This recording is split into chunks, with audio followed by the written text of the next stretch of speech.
Hello बच्चों, आइए इस प्रश्न को पढ़ते हैं। आई कैप, जे कैप तथा के कैप क्रमशः एक्स, वाई तथा जेड अक्षों के अनुदिश एकांक सदिश हैं। निम्नलिखित में से कौन सा कथन सही नहीं है? पहला है आई डॉट आई बराबर 1, दूसरा है जे कैप क्रॉस आई कैप बराबर ऋण के कैप, तीसरा है आई कैप डॉट जे कैप बराबर 0, चौथा है जे कैप क्रॉस के कैप बराबर 0। आइए इस प्रश्न की मुख्य अवधारणा की चर्चा करें। मुख्य अवधारणा, देखिए यहां पे हम बात करते हैं आई कैप, जे कैप और के कैप की। दरअसल जो यक्स अक्ष होता है उसकी दिशा में जो इकाई सदिश होता है उसको आई कैप से दर्शाया जाता है। वाई अक्ष की दिशा में जो इकाई सदिश होता है उसको जे कैप से दर्शाया जाता है, और जेड अक्ष की दिशा में जो इकाई सदिश होता है उसको के कैप से दर्शाया जाता है। ध्यान से अगर आप देखें तो आई कैप, जे कैप और के कैप ये तीनों ही आपस में अभिलंबवत हैं। अभिलंबवत को कुछ इस तरीके से चिन्ह से दर्शाते हैं। तो आई कैप जो है वो अभिलंबवत है जे कैप के, और जे कैप के कैप के, और के कैप आई कैप के। अब यहाँ पे मैं दो सूत्र लिखने वाला हूँ। मान लीजिए हमारे पास में दो सदिश हैं, ए सदिश और बी सदिश। तो इन दोनों का अगर डॉट गुणन किया जाए तो ये होता है ए का संख्यात्मक मान, मान लीजिए ए बोल देते हैं उसको, फिर गुणे बी का संख्यात्मक मान, गुणे इन दोनों के बीच में मान लीजिए थीटा कोण है तो यहाँ पे कॉस थीटा।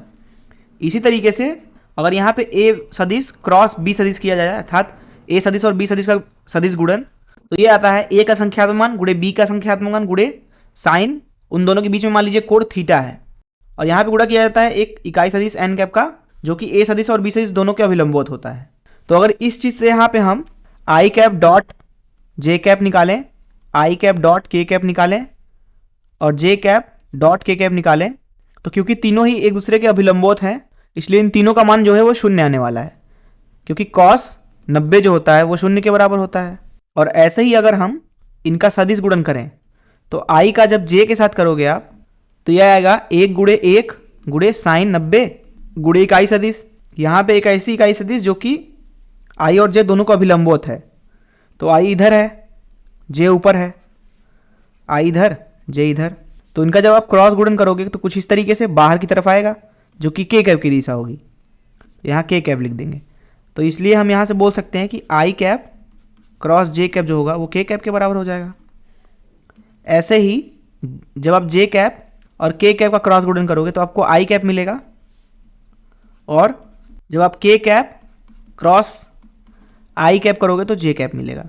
वहीं जब आप इनका उल्टा गुणन करो तो सभी की दिशा बदल जाएगी, अर्थात जे कैप क्रॉस आई कैप करोगे तो ऋण के कैप मिलेगा, के कैप क्रॉस जे कैप करोगे आप तो ऋण आई कैप मिलेगा, और आई कैप क्रॉस के कैप करोगे तो ये आपको मिलेगा ऋण जे कैप।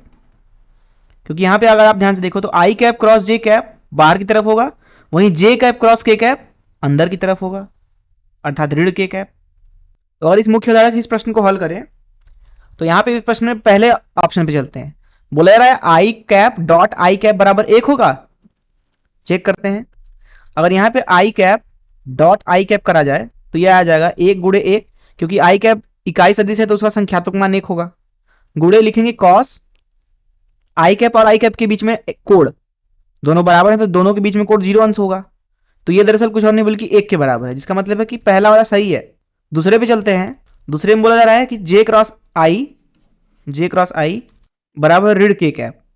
तो जैसा कि अभी हमने मुख्य उदाहरण में देखा जे क्रॉस आई जो है यहाँ पे ऋण के कैप के होता है, तो ये भी सही है। तीसरा चलते हैं आई कैप डॉट जे कैप। यहाँ पे आप देखें अगर मुख्य उदाहरण में तो आई कैप डॉट जे कैप हमने देखा कि 0 होगा, तो ये भी सही है, जिसका मतलब इस प्रश्न का उत्तर डी है, क्योंकि प्रश्न में पूछा रहा था कि कौन सा कथन सही नहीं है। और अगर आप यहाँ पे जे कैप क्रॉस के कैप देखोगे तो वो आई कैप के बराबर होता है, न कि 0 होता है। मैं आशा करता हूँ कि आपको इस प्रश्न का हल जरूर समझ में आया होगा। धन्यवाद।